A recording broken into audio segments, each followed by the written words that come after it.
Mes chers administrés, bonsoir. Merci d'être une nouvelle fois présents pour ce 14e Info Covid Marmande, en direct donc avec toutes les informations dont vous avez besoin, plus pour la période de confinement mais pour la période de déconfinement maintenant, de manière à ce qu'elle se passe le plus normalement du monde.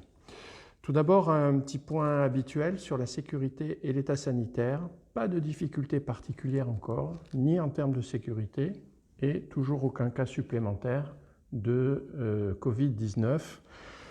Donc, comme l'on dit, pourvu que ça dure. Deuxième point, concernant les masques. Vous le savez, nous avons distribué ce week-end 8000 masques, donc la moitié de notre stock quasiment, puisque sur 18 000 habitants, nous avons enlevé 1400 masques qui seront délivrés petit à petit aux enfants, et nous sommes en train de trouver une procédure pour cela, parce que ceux qui sont scolarisés prennent leur masque le matin et le rendent le soir. Donc nous sommes en train de chercher la meilleure des manières pour les doter de ce masque. Mais non, nous avons donc distribué 8000 masques adultes, donc la moitié à peu près des Marmandais sont aujourd'hui équipés.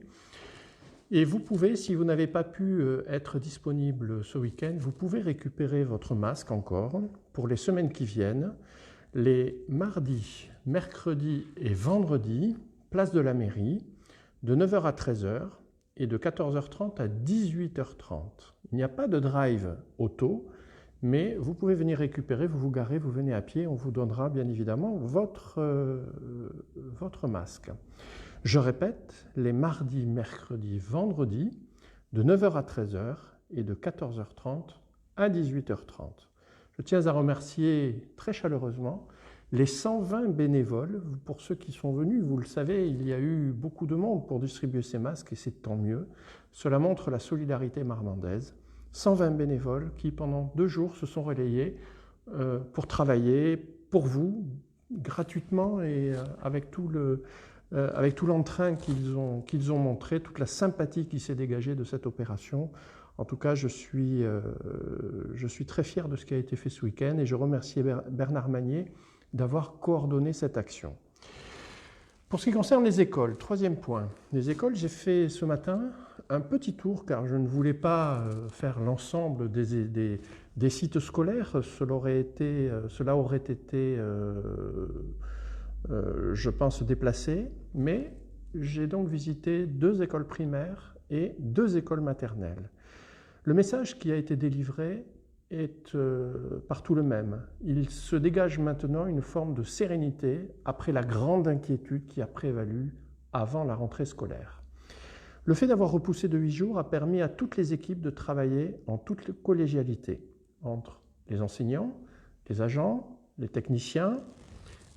Tout le monde a pris ses marques, tout le monde a élaboré ensemble l'application des gestes barrières et des protocoles sanitaires, et finalement cette rentrée s'est bien passée.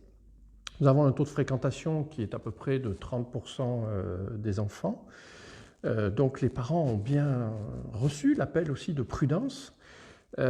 Toujours est-il que j'ai pu vérifier par moi-même que les enfants étaient très compliants vis-à-vis de ces gestes barrières et vis-à-vis des préconisations du protocole sanitaire. Ils jouent tous le jeu, ils sont souvent rappelés à l'ordre gentiment, mais globalement, les files d'attente espacées, matérialisées au sol par des ronds, les endroits, les secteurs qui leur sont réservés et d'autres non, eh bien tout cela est bien aujourd'hui, est bien assimilé par l'ensemble des enfants, surtout en primaire, hein, bien évidemment. Et je trouve que cette rentrée est caractérisée par un mot, et c'est celui qui est revenu le plus souvent dans la bouche des personnes que j'ai interrogées, c'est la sérénité. Sérénité parce que le travail en amont a été bien fait, et je remercie la cellule d'urgence qui s'est réunie pour préparer cette rentrée sous l'égide de Nicole Galdin, notre adjointe à l'éducation, avec les représentants donc, des directeurs d'école, des parents d'élèves et notre directeur Christopher Merdrac. Eh bien, le travail a été fait et bien fait, et j'en suis particulièrement satisfait. Concernant les transports, une petite information. Vous le savez, les transports ont repris. Mais certains points de vente des tickets ne sont pas encore accessibles. Donc, ne vous inquiétez pas. Nous ne pouvons pas l'afficher de manière disons, trop ostentatoire. Mais prenez les transports. La seule chose que nous vous demandons, c'est d'avoir un masque et de respecter les gestes barrières. Pour ce qui concerne le ticket, ne vous inquiétez pas, il n'y a pas de contrôle. En tout cas, vous pouvez utiliser les transports publics, ils sont là pour vous, mais en respectant tout à fait les gestes barrières et en portant votre masque à l'intérieur des bus. Une dernière information qui concerne la fiole. La fiole, vous le savez, aujourd'hui est ouverte à l'ensemble des visiteurs et des promeneurs. Des chèvres y ont été placées pour quelques jours pour aider un petit peu nos agents du service espace vert pour soulager un peu leurs tâches. Je sais que cela fait une petite attraction et c'est tant mieux. Et cela préfigure cette fameuse ferme urbaine qui reste dans les esprits et les têtes de chacun. Ces chèvres vont encore rester quelque temps et j'ai donné des ordres pour qu'il y ait très rapidement l'ouverture d'un canipark. Un canipark, qu'est-ce que c'est? Nous avons essayé de l'ouvrir pendant la période de confinement, mais administrativement, nous nous sommes heurtés à la réglementation de l'état sanitaire. Mais il s'avère aujourd'hui qu'il faut absolument trouver une solution pour les propriétaires de chiens, de manière à ce qu'il y ait moins de déjections canines dans les rues. Vous savez que nous avons une brigade verte, nous avons tout ce qu'il faut pour verbaliser, mais la situation était quand même relativement difficile pour tous les propriétaires de chiens qui ne pouvaient pas les promener où ils le souhaitaient. Nous avons donc mis en place un projet de canipark qui va aboutir dans les jours qui viennent. Et à la Fiole, vous aurez un espace réservé pour promener les chiens, pour que vous puissiez leur faire leurs besoins. Il sera accessible directement depuis la route. Donc tout proche de la ville. En revanche, lorsque ce canipark sera ouvert, il est bien entendu que les verbalisations pour déjection canine reprendront. Donc c'est un donnant-donnant. Nous donnons les moyens pour que les propriétaires puissent faire gambader leurs chiens et qu'ils puissent faire leurs besoins. En contrepartie, la ville doit rester propre.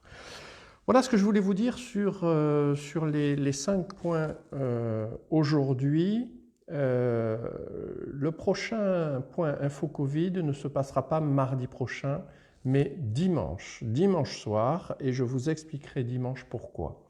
Je vous remercie de suivre ces informations régulières et en direct.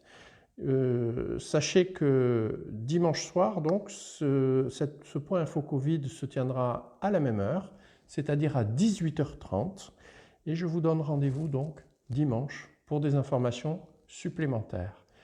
Merci à tous et je vous souhaite une excellente soirée et surtout un très bon déconfinement progressif et soyez prudents. Merci.